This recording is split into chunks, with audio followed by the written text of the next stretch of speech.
आगे बढ़ा, आपकी बारी है पहले। इनमें से कौन सा अमाउंट कॉम्पेंसेशन ऑफ एम्प्लॉइज में कवर होगा? D option, contribution by employer to provident fund. आपको क्या लगता है सही?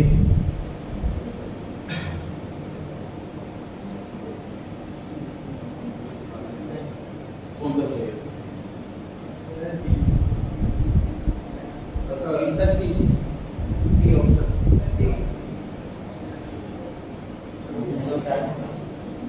ए आंसर है।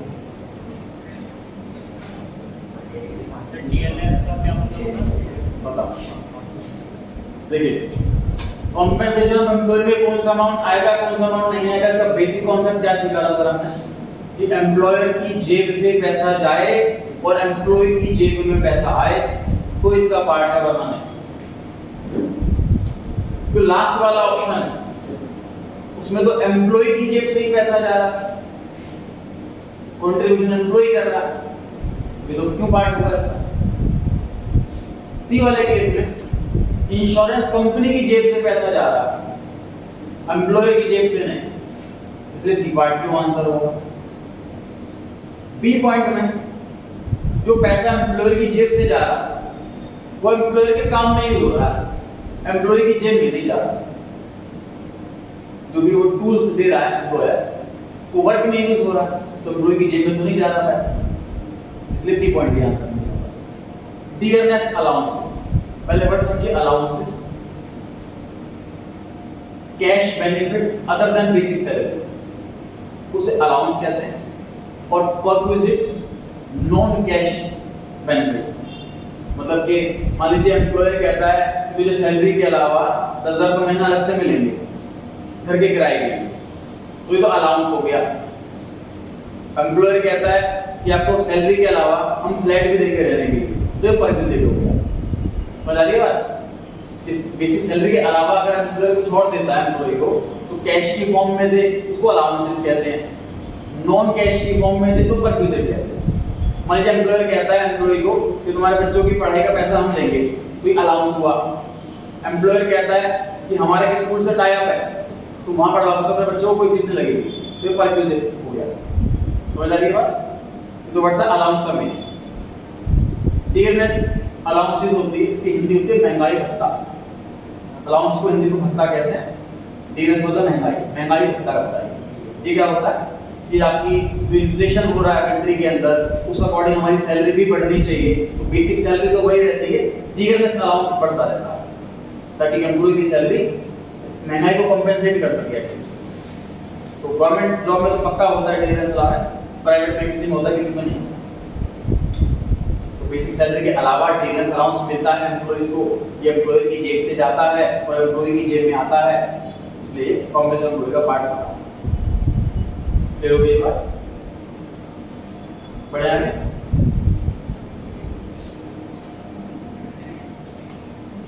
करण आपकी बारी आ गई है, second question. A option, sir GDP MP दिया हुआ है 1000 रुपए और जीडीपी एफसी मांगा, तो सर एमपी से एफसी पे आने के लिए निट माइनस करना होता है। निट माइनस करेंगे, निट माइनस करने का मतलब क्या है?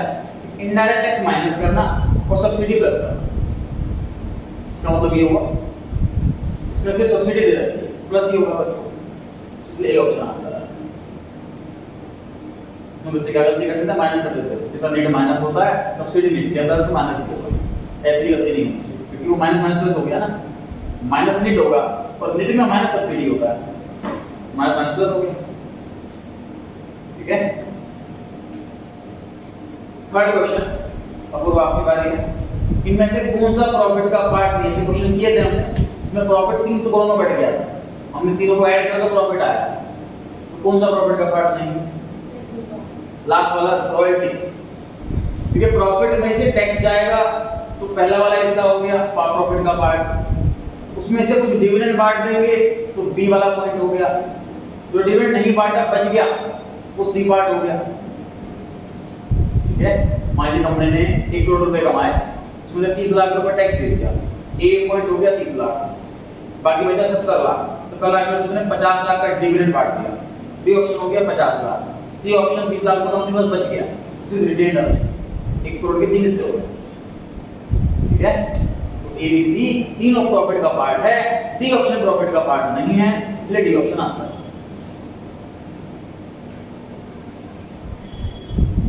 Question number 4, income method. Income method का दूसरा नाम बताना है। आपकी बारी है प्रतिका।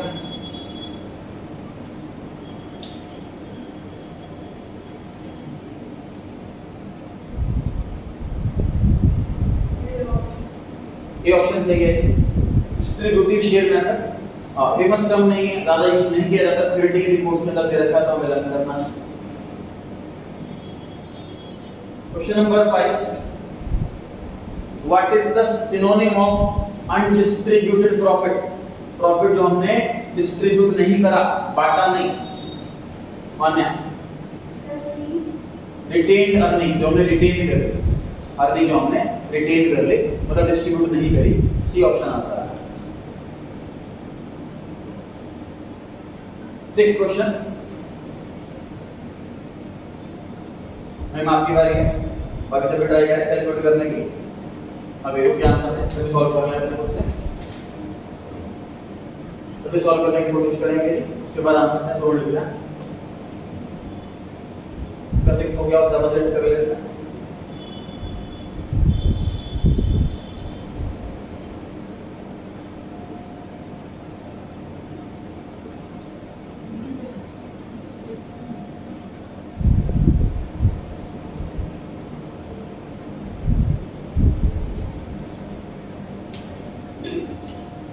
आंसर कौन सा ऑप्शन सही लग रहा है?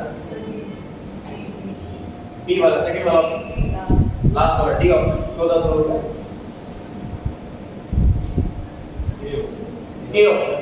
देखिए, इंपोर्ट और एक्सपोर्ट को सेपरेट ट्रीट किया जाता है। इंटरमीडिएट कंजम्पशन में जो एक्सपेंसेस हैं हमारे, उसको बनाने के वो आते हैं एक्सक्लूडिंग इंपोर्ट। में पूछा हुआ था कि इंटरमीडिएट कंजम्पशन कैलकुलेट करके बताओ, तो इसके अंदर रॉ मटेरियल खरीदा, लेबर को पैसे दिए, जो ट्रेडिंग अकाउंट की डेबिट साइड होती है ना, वो आती है इसके अंदर, ट्रेडिंग अकाउंट की डेबिट साइड।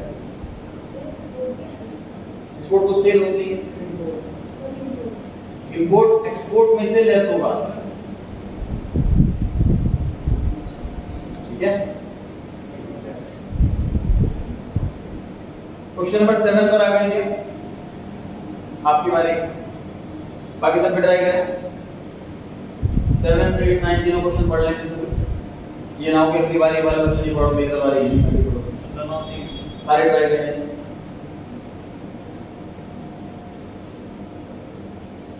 इनमें से कौन सी आइटम इंक्लूड की जाएगी नेशनल इनकम में, ये पूछा हुआ।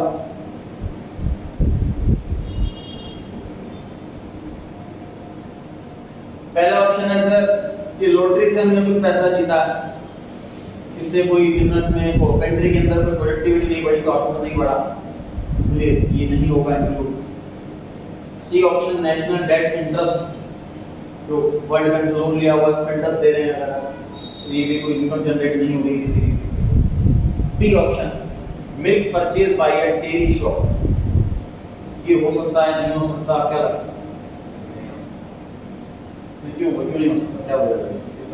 तो बहुत बार सामान परचेज करा जाए, वो बना के सेल करेगा, तो थोड़ी कम करेगी, क्योंकि इंटरमीडिएट कंजम्पशन, इसलिए इंक्लूड नहीं।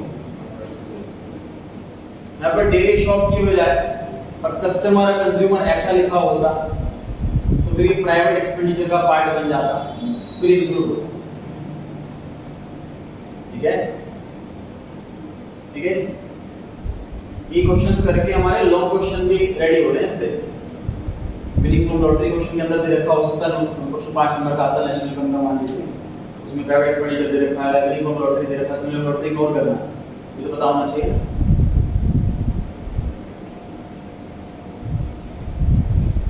रेडी करेंगे क्वेश्चन 8, 9, 10 तीनों के स्टार्ट करते हैं।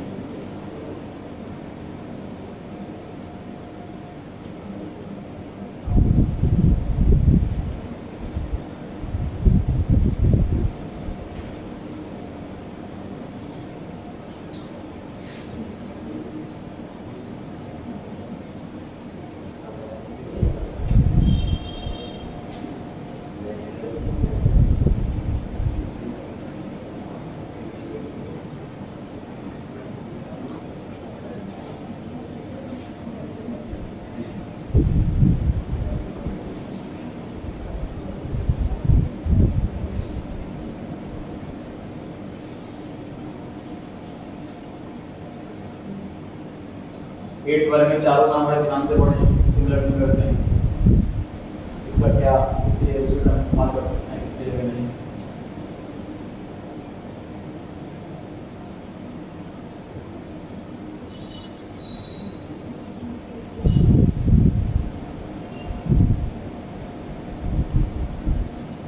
रणजी रेडी?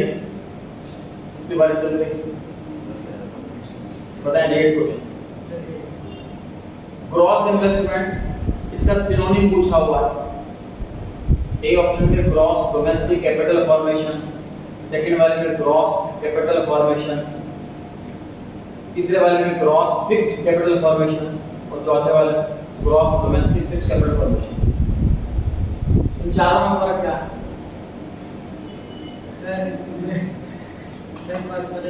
मतलब इंडिया में जो कैपिटल फॉर्मेशन है, ग्रॉस कैपिटल फॉर्मेशन जो इंडिया को आपके हिसाब से ए ऑप्शन आंसर है? ए ऑप्शन का मतलब first and second both have same meaning. आप ये कह रहे हैं,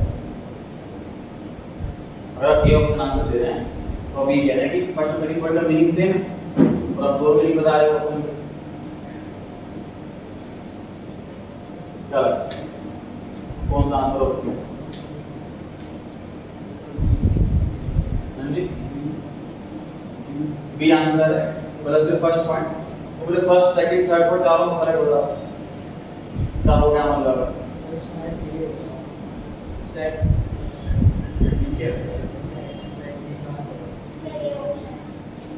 तो चारों का मतलब बताओ।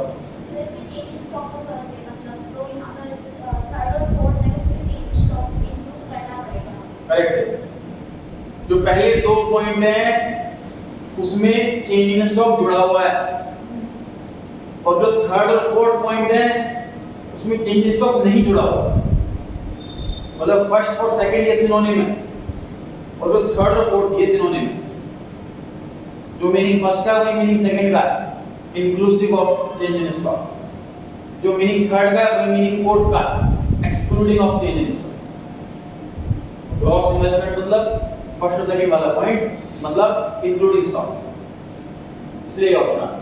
चलो अगली बात, हमें दिमाग में क्या वर्ड बिठाना है कि फिक्स्ड वाला वर्ड। अगर क्वेश्चन में फिक्स्ड वाला वर्ड दिख गया इसका मतलब इसमें स्टॉक इंक्लूड नहीं है। अगर फिक्स्ड वाला वर्ड नहीं है तो इन स्टॉक इंक्लूड है। ध्यान रखें, ठीक है। 9th क्वेश्चन पर आगे लीजिए। कौन सा मेथड नेशनल इनकम का? टेंथ भी आपको बताओ।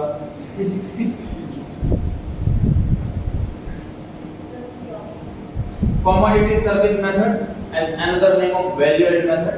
बेसिकली जो मैन्युफैक्चरर हैं या होलसेलर हैं या रिटेलर हैं ये कमोडिटी को सर्विस दे रहे हैं। कैसे? इसको और महंगा के बेची, 10 की आइटम 11 में बेची, उसको पब्लिक पे लेकर आया 12 में, तो कमोडिटी को सर्विस दे रहे हैं, वो उसकी वैल्यू बढ़ा रहे हैं।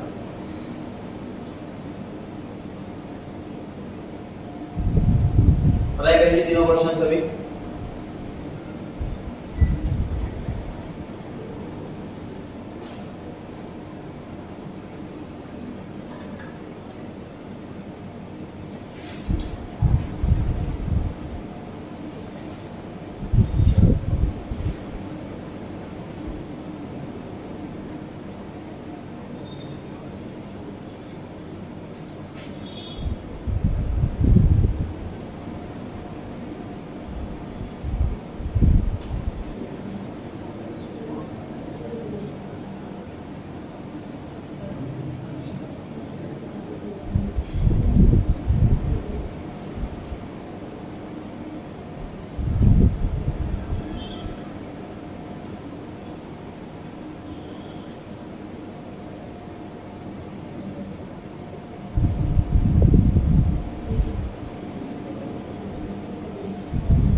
आपकी बार 11th क्वेश्चन,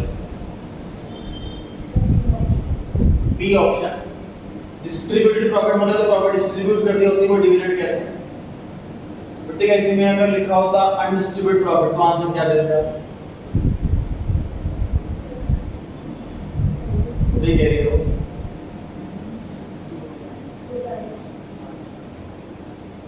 ट्वेल्थ क्वेश्चन, वहां आपकी बारी। फार्मर ने मिलर को बेचा 500 रुपए में, मिलर इसकी मिल है मतलब उसने बेकर को बेचा 700 रुपए में, बेकर ने कंज्यूमर को बेचा 1000 रुपए में, तो वैल्यू एडेड मिलर ने कितनी करी वो कैलकुलेट करो, वैल्यू एडेड बेकर ने कितनी करी वो कैलकुलेट करो, और उन दोनों आंसर को ऐड कर दो, फिर आंसर आएगा। मेरी मां के हिसाब से क्या लगा? ए ऑप्शन सही है जी। देखिए जी, मिलर ने बताइए कितने में खरीदा 500, कितने में बेचा 700, तो कितनी वैल्यू ऐड करी 200 रुपए। सेम कॉन्सेप्ट बेकर पे लगाओ, बेकर ने खरीदा कितने में 700, बेचा कितने में 1000, कितनी वैल्यू ऐड करी 300 रुपए, टोटल 500। जिसका वैल्यू एडेड कैलकुलेट कर रहे हो उसी की सेल लो, उसी की परचेज। परचेज मतलब इंटरमीडिएट कंजम्पशन, सेल मतलब वैल्यू पाओ। कोई क्वेश्चन सॉल्व हुआ है हमारा वैल्यू एडेड मेथड से। 13th क्वेश्चन, इनमें से कौन सी आइटम आप एक्सपेंडिचर मेथड में लोगे? A option, C option, C option सही है। ऑप्शन नंबर ए तो इनकम मेथड में लेते हैं। एक्सपेंडिचर मेथड में अमन सी पॉइंट कौन सी हेडिंग है? Number 4th heading, net exports. चौथी हेडिंग होती है एक्सपेंडिचर मेथड में। नेक्स्ट जो ए ऑप्शन है वो कौन से मेथड में लेते हैं? Sir income method. कौन सी हेडिंग में? फर्स्ट हेडिंग ऑपरेटिंग, नहीं second heading operating surplus. Try करिए क्वेश्चन 43 सभी हो गया, बाकी सब करने हैं। सभी ट्राई करेंगे, ये ना हो कि नंबर वाला क्वेश्चन नहीं करेंगे, आप सारे क्वेश्चंस करने हैं।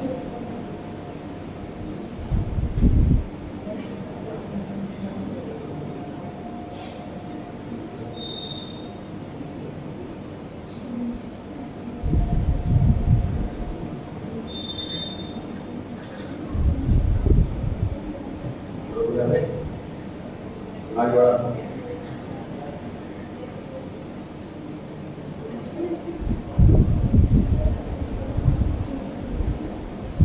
आने शिवम बताएं 14 क्वेश्चन का आंसर। C option. एनडीपीएफसी दे रखा है सर, और हमें एनएफडीएफसी निकालना, मतलब डोमेस्टिक इनकम दे रखी है और नेशनल इनकम निकालनी है। तो डोमेस्टिक से नेशनल पे जाने के लिए तो एनएफआईए प्लस होता है, ये माइनस कर रहे हैं, सही कर रहे हैं, क्यों सही कर रहे हैं? तो माइनस एनएफआईए प्लस होता है। नेट टू अब्रॉड, ये एनएफआईए नहीं है, एनएफआईए में net factor income from abroad होती है, ये टू अब्रॉड है, मतलब ये एनएफआई नेगेटिव, इसलिए माइनस होता है।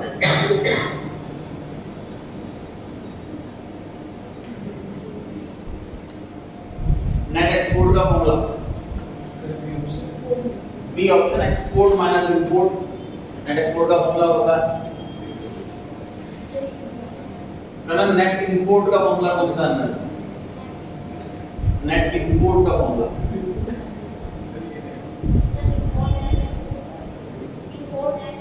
सी ऑप्शन से। सी ऑप्शन जो है वो नेट इंपोर्ट का फॉर्मूला है, और बी ऑप्शन नेट एक्सपोर्ट का फॉर्मूला है। हमारे साथ नेट एक्सपोर्ट यूज होता है, लेकिन कभी क्वेश्चन में करे भी तो नेट इंपोर्ट दे रखा था क्वेश्चन में, तो मतलब नेगेटिव नेट एक्सपोर्ट हो गया। रीड करेंगे बाकी दो क्वेश्चन भी।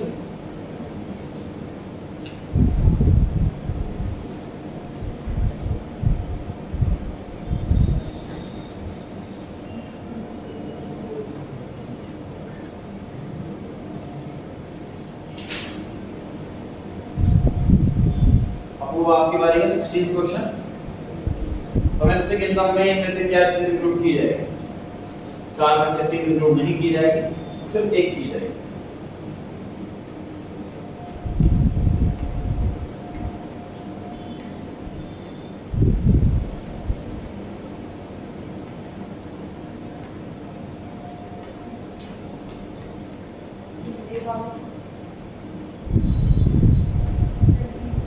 डी ऑप्शन करेक्ट है।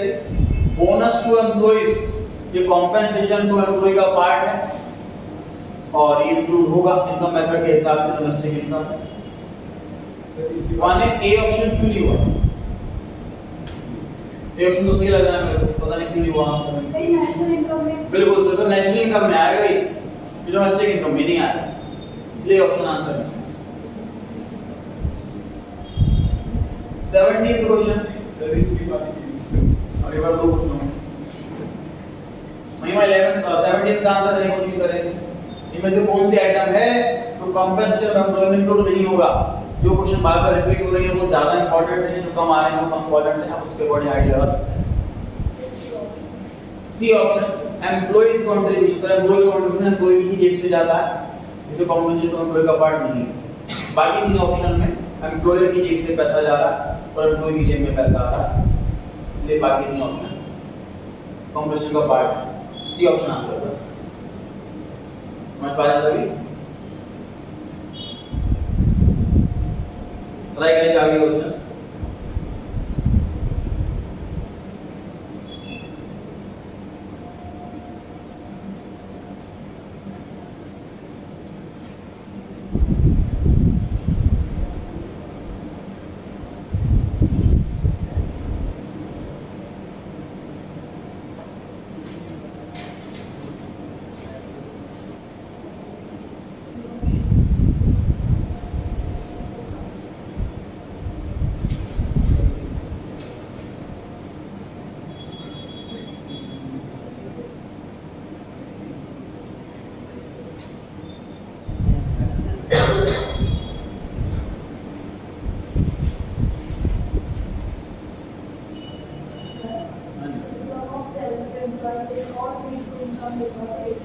हाँ,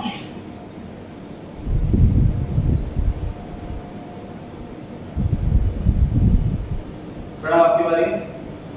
18 क्वेश्चन नंबर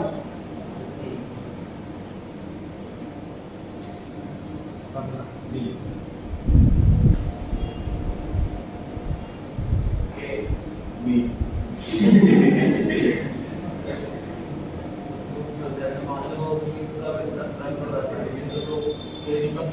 समझे ध्यान से।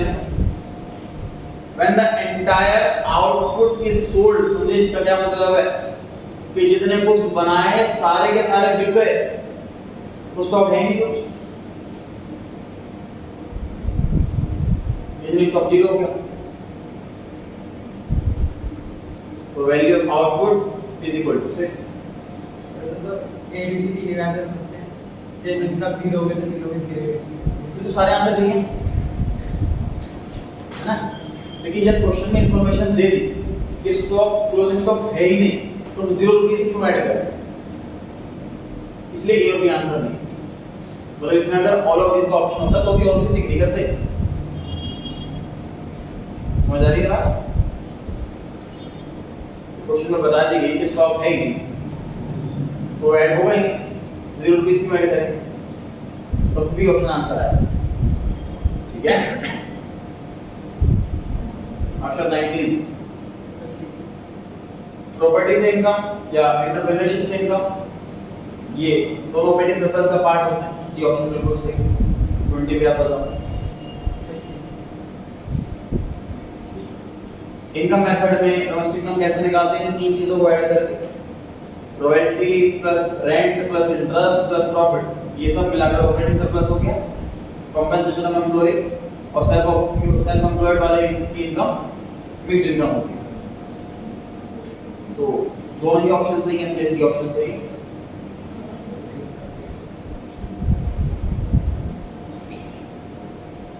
ट्राई करें दोनों क्वेश्चन।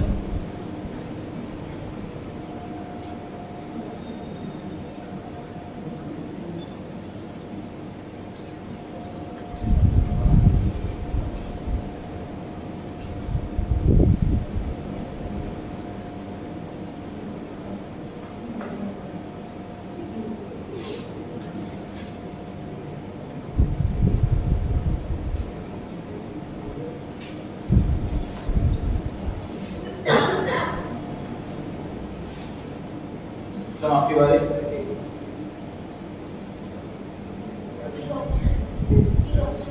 डी सेकंड वाला, डी लास्ट वाला सही है। 21 में पढ़ेंगे gross domestic capital formation. Apurva कौन सा मेथड में आता है ये नाम? कौन सी हेडिंग? नंबर थर्ड हेडिंग के मेन नाम से ये gross domestic capital formation. A point में लिखा है कि फिक्स्ड वाले में इन्वेंटरी जोड़ दो तो निकल जाता है डोमेस्टिक वाला, बिल्कुल सही लिखा है ए ऑप्शन। सी ऑप्शन में लिखा है कि नेट वाले में डेप्रिसिएशन जोड़ दो तो भी ग्रॉस वाला आ जाएगा, सी ऑप्शन में सही लिखा हुआ है। और बी ऑप्शन में इसका एग्जैक्ट कॉन्टेक्ट बता रखा है। बिजनेस मैन जो फिक्स्ड एसेट्स में पैसा लगाता है, बिल्डिंग खरीदने में, मशीन खरीदने में, फर्नीचर खरीदने में, वो यहाँ आता है। एक पर्सनल लेवल पर कोई पर्सन अगर अपनी कोई बिल्डिंग खरीदता है तो वो यहाँ पर आता है gross residential construction investment. Plus government infrastructure में पैसा लगाती है, फ्लाईओवर में, हाईवे में, ग्रॉस पब्लिक इन्वेस्टमेंट वो यहाँ पर आता है।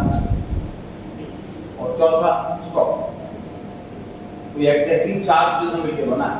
मैं रिपीट कर रहा हूँ कि सर बिजनेस का ओनर एक्सपेंसेस कर रहा है तो नेशनल इनकम में इंक्लूड नहीं होता, क्योंकि वो इंटरमीडिएट कंजम्पशन का पार्ट बन जाता है और वो माइनस हो जाता है। लेकिन अगर एक बिजनेसमैन फिक्स्ड एसेट्स खरीदता है तो नेशनल इनकम का पार्ट है, इस हेडिंग के अंदर आता है।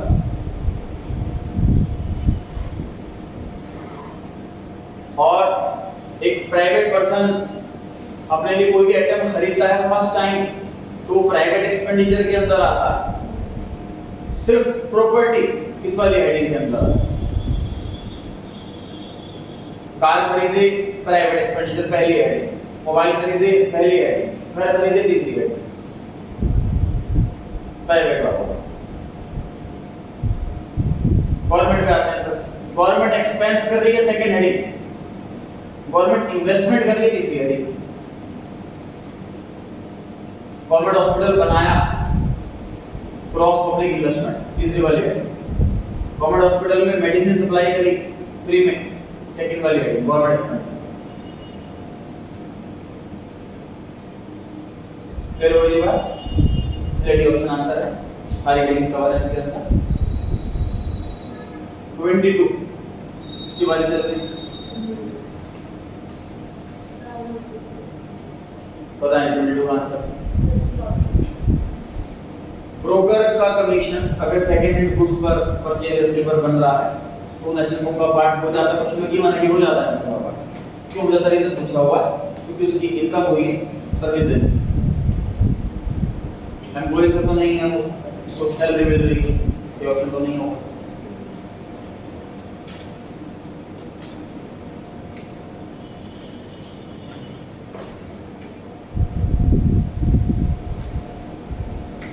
क्वेश्चन आया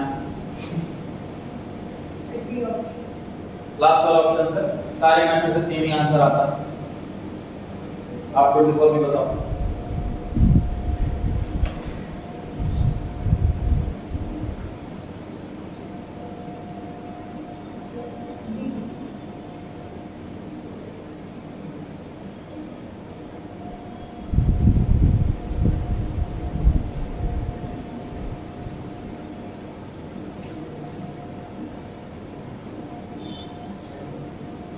पीयूष की मदर टीचर हैं और वो पीयूष को भी पढ़ाती हैं, तो उसको कैसे ट्रीट करोगे आप? हालांकि क्वेश्चन में क्लियर कट नहीं दे रखा कि मतलब पीयूष की टीचिंग की बात हो रही है इसके अंदर कि जहाँ वो टीच कर रही है उसकी मेंशन नहीं, इन्फॉर्मेशन स्कूल में या फिर कहाँ तो उसकी सैलरी मिल रही है ऐसा कुछ मेंशन होता तो हम फिर उसके अकॉर्डिंग आंसर देते तो आंसर बदल जाता। तो यहाँ पर एक मदर अपने बच्चे को टीच कर रही है, इसी की इन्फॉर्मेशन मांगी जा रही है, इनकम इंक्लूड होगा कि नहीं होगा। तो लास्ट वाला आंसर ऐसा इंक्लूड नहीं होगा, ना डोमेस्टिक में नेशनल में, नॉन फैक्टर इनकम है इसी वजह से।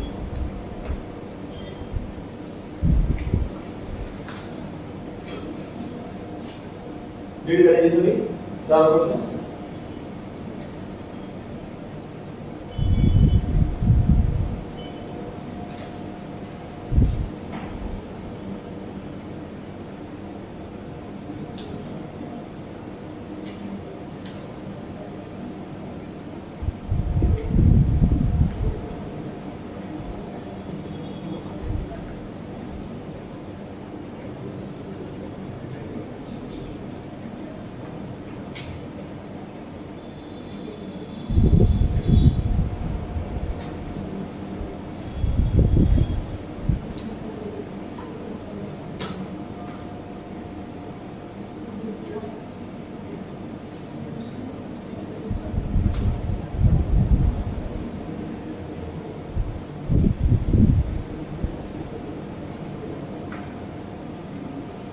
Question number 25। Option 3 national income में कौन सा इंक्लूड होगा ये बताना है। मैं मार्क ट्राई करें।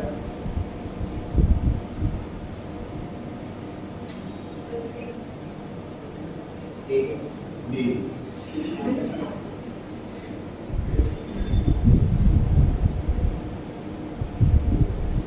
चार में से तीनों गलत करके चुन लेते हैं हम लोग।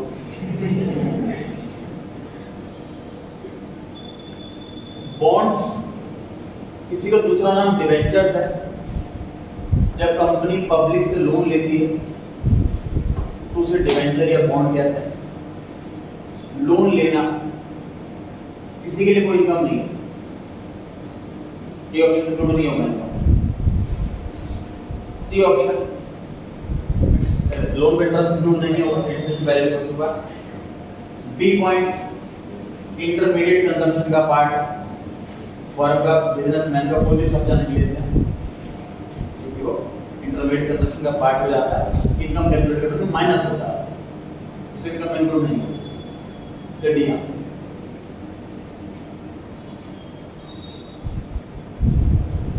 26 ट्रांसफर इनकम और फैक्टर इनकम कैसे कहते हैं?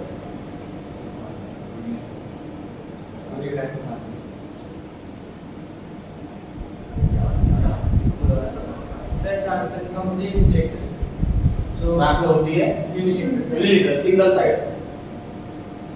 फैक्टर इनकम में bilateral, both side. Transfer income जो यूनिलेटरल होती है मतलब सिंगल साइड, जैसे कि गवर्नमेंट ने किसी स्टूडेंट को स्कॉलरशिप दी तो सिंगल साइड मूवमेंट है, दूसरी साइड से कोई मूवमेंट नहीं। सैलरी की बात करें तो एम्प्लॉयर ने एम्प्लॉय को सैलरी दी, एम्प्लॉय ने उसको सर्विस दी, बाइलेटरल। तो जो बाइलेटरल वाली होती है वो फैक्टर इनकम होती है, उसी से कंट्री के अंदर इनकम जनरेट हो रही है, वो नेशनल इनकम का पार्ट होती है। ट्रांसफर इनकम में कोई इनकम जनरेट ही नहीं होती। कोई गवर्नमेंट ने स्कॉलरशिप दे दी बच्चे को तो कंट्री का तो पैसा कंट्री नहीं रहा, तो बढ़ा ही नहीं हुआ, तो ग्रो ही नहीं हुआ। फैक्टर वाले ट्रांसफर वाले इनकम का पार्ट नहीं होता, कंट्री की इनकम नहीं हुई। देखो कंट्री की इनकम नहीं हुई, तो कंट्री की इनकम निकाला तो उसमें भी आंसर हो। ठीक है 27 आपकी बारी।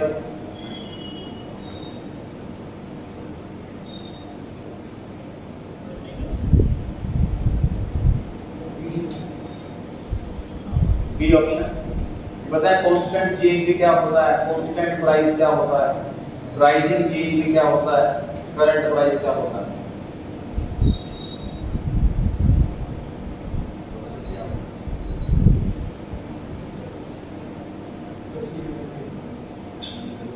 Same question.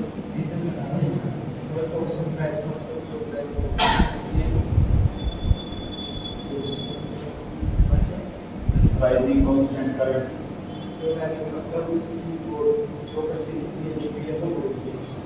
जीएनपी का मतलब sir gross national product, rising का मतलब जीएनपी इंक्रीज हो रहा है। दो आंसर सही है, कांस्टेंट प्राइस और करंट प्राइस।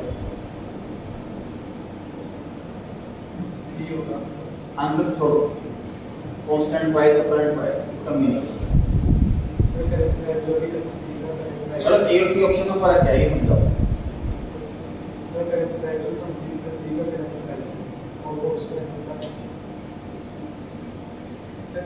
मतलब जो रेगुलरली बढ़ रहे हैं, जीएनपी बढ़ेगा, जो प्राइस बढ़ रहा है वो कौन सा है? कांस्टेंट कैसे होगा ये बढ़ता है?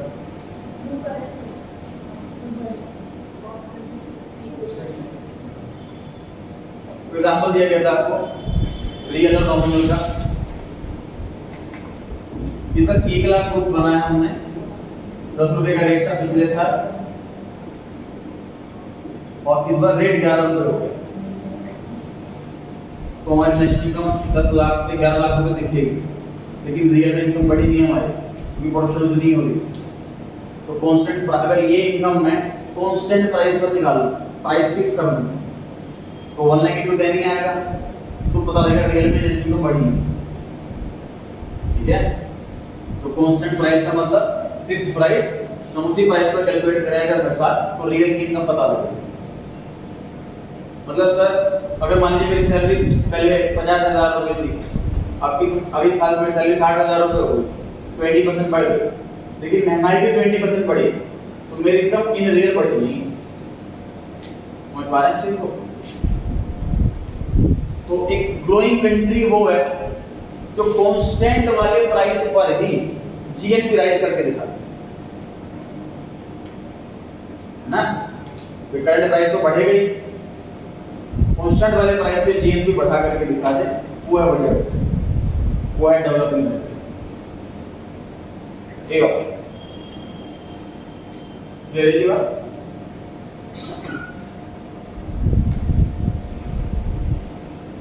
पर आ गए इंडियन है, कंपनी अमेरिकन है, काम करता है इंग्लैंड में, डोमेस्टिक कंपनी, डोमेस्टिक प्रोडक्ट किसका, ये नेशनल प्रोडक्ट किसका? B option. Sir resident India का है लेकिन काम इंग्लैंड में कर रहा है। अगर मैं इंडिया की बात करूं तो डोमेस्टिक इनकम में इंक्लूड होगा इसकी सैलरी या नेशनल इनकम में इंक्लूड होगा? आप नहीं आंसर देना, सेम क्वेश्चन है, ऑप्शन छोड़ दो, क्वेश्चन सेम है। और आपसे ये पूछा जाए कि इंडिया की इनकम निकालते टाइम आप इसको डोमेस्टिक इनकम में लोगे या नेशनल इनकम में लोगे या दोनों? आप आंसर दें। नेशनल इनकम में लें, क्योंकि नेशनल इनकम सर इंडियन की इनकम होती है, चाहे वो इंडिया में कमाए चाहे बाहर कमाए, ये कमाई इंडियन की है बाहर से, तो नेशनल इनकम का पार्ट है, डोमेस्टिक इनकम का पार्ट नहीं। ठीक है, इस क्वेश्चन में कहीं ऐसा ऑप्शन ही नहीं है नेशनल प्रोडक्ट ऑफ इंडिया, ऐसा ऑप्शन ही नहीं है कहीं पर। समझ आ रही है बात? अच्छा, तो या तो नन टिक करके आ जाए, लेकिन बाकी तीन ऑप्शन भी देख लेते हैं। ऑप्शन नंबर 1 क्या आता है? इंडिया की डोमेस्टिक इनकम का पार्ट है।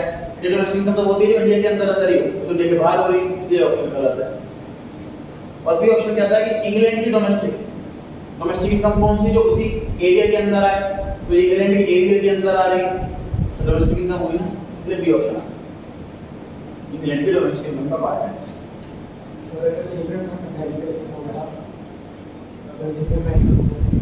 सेम आंसर है।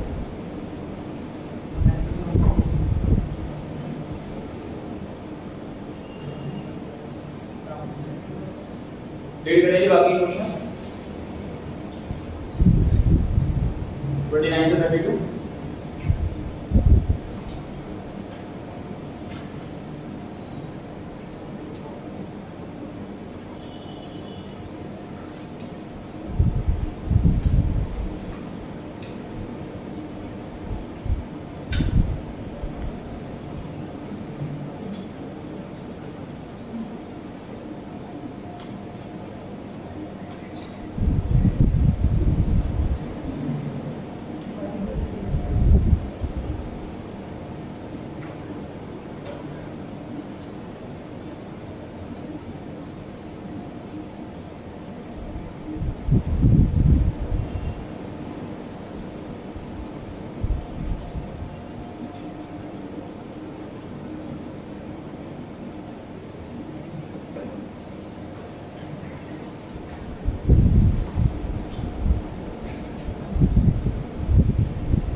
इसके बारे में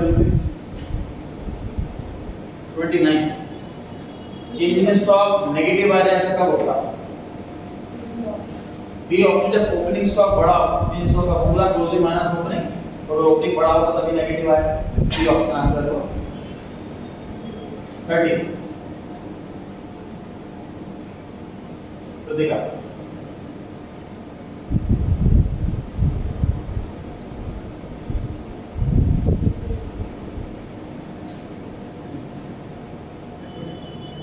वन है ऑप्शन बी नहीं डी फोर्थ वाला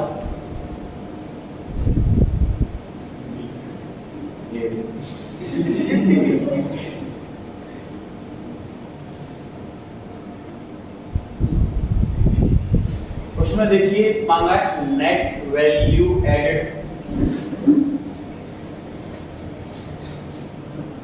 क्रॉस वैल्यू एडेड मतलब output minus input, net value added मतलब gross value added minus depth. Question में बोला हुआ है नेट वैल्यू एडेड बताओ, ठीक है। ऑप्शन नंबर बी का मतलब है ये, ओके ये और ये सेम है नहीं। Option number C sum of final consumption, intermediate consumption और फाइनल कंजम्पशन में क्या फर्क है? इंटरमीडिएट कंजम्पशन का मतलब एक्सपेंसेस, ये फाइनल कंजम्पशन का मतलब एसेट्स। इस फॉर्मूले में कहीं नहीं आता, मशीन खरीद तो कहीं आया ना फॉर्मूले में। ए ऑप्शन का मतलब क्या है? सम ऑफ फैक्टर पेमेंट का मतलब ये गुड बेस के वैसा मिला फैक्टर पेमेंट। तो अगर ये जीरो मान लें मेरा तो ये इसके इक्वल होगा, डेप्रिसिएशन जीरो अगर हुआ तो ये इसके इक्वल होगा।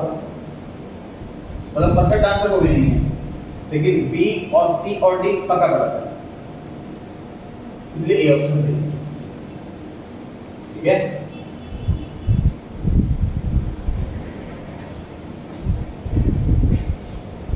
थर्टी वन कौन सा बताया? डी लास्ट वाला।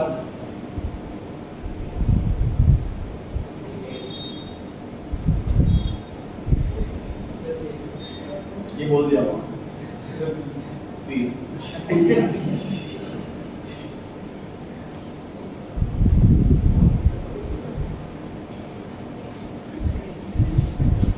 क्वेश्चन में बोला हुआ है एड फैक्टर कॉस्ट, तो या तो सी आंसर होगा या डी आंसर होगा। ये भी तो पक्का आंसर नहीं होगा। और नेट नेट मैचिंग मैचिंग तो क्वेश्चन के अंदर आंसर छुपा हुआ था।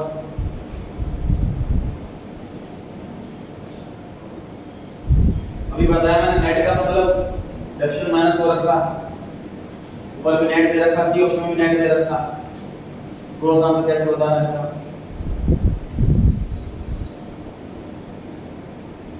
32 आपकी बारी है। कांस्टेंट प्राइस का मतलब रियल वैल्यू, बिल्कुल सही है। यहाँ पे करंट प्राइस होता तो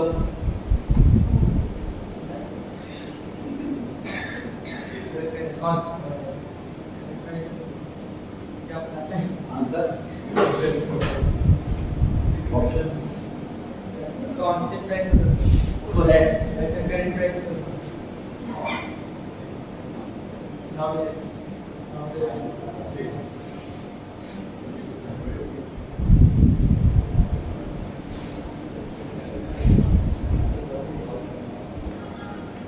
लाइन ना देखें, क्वेश्चन देखें।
आपकी बारी 33 question number.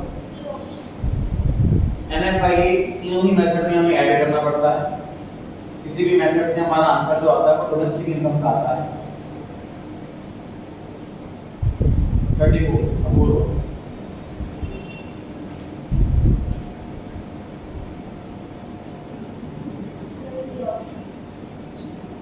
Gross domestic capital formation is equal to, आप मुझे ए ऑप्शन में क्या चेंज करना है ये बताओ। तो ये ऑप्शन ऐसा लिख दोगे तो सही हो जाएगा। Minus opening stock, minus opening stock मतलब कटिंग ना करें, ऐड ऑन करें, माइनस क्लोजिंग स्टॉक करेंगे तो सही हो जाएगा ये ऑप्शन। तो ठीक है, सेकंड ऑप्शन में क्या सही करेंगे, सही हो जाएगा।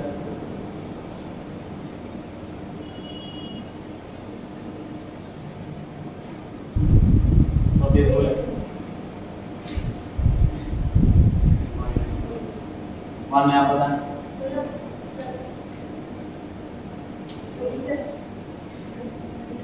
मान में आप ही बोले प्लस ओपनिंग स्टॉक वो तो लिखेगा माइनस ओपनिंग स्टॉक और प्लस क्लोजिंग स्टॉक सही है। नहीं मैं सी ऑप्शन सही है, गलत है क्या तो चेंज करना। सी ऑप्शन सही है सर, नेट वर्ड लिखा हुआ है इसलिए हमें डेप्रिसिएशन ऐड करना पड़ेगा, इसलिए प्लस कर रखा कंजम्पशन और चेंज स्टॉक प्लस हो गई होगा। चेंज स्टॉक का मतलब ये क्लोजिंग प्लस हो गया, ओपनिंग माइनस हो गया। डी वाले में क्या पता नहीं, डी गलत है।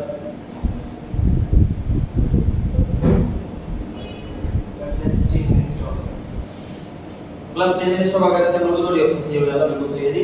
35 पर आ गए।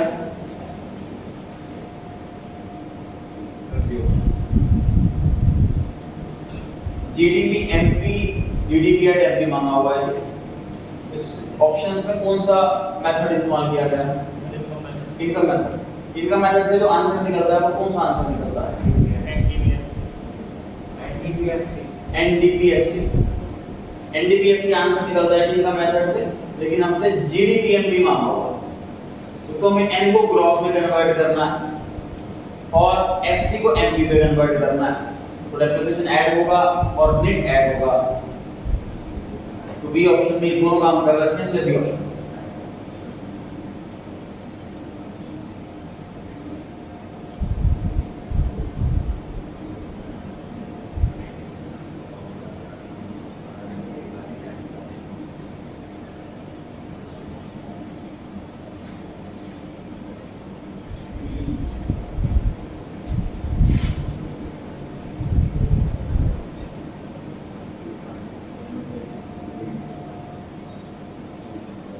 अच्छा आपकी बारी है 36।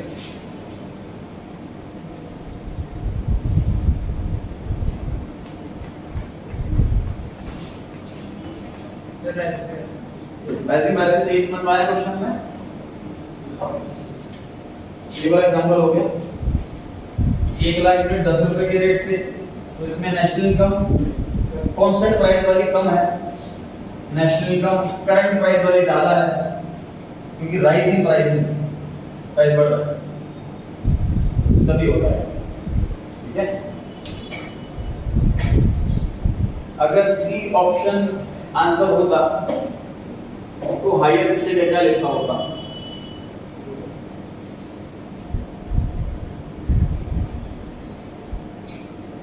अगर कांस्टेंट प्राइसेस होता तो हायर की जगह क्या लिखा होता?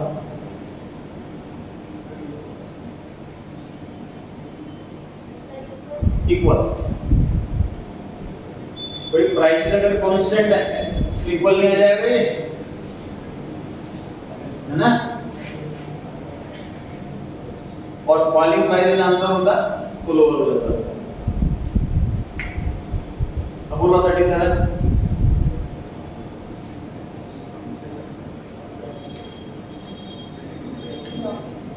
सी ऑप्शन सर, प्राइमरी जो सबसे बेसिक वाली होती है एग्रीकल्चर, सेकेंडरी वाली मैन्युफैक्चरिंग और सी सर्विस इंडस्ट्री दे रहे हैं, सर्विस दे रहे हैं, ट्रांसपोर्टेशन, बैंकिंग, इंश्योरेंस।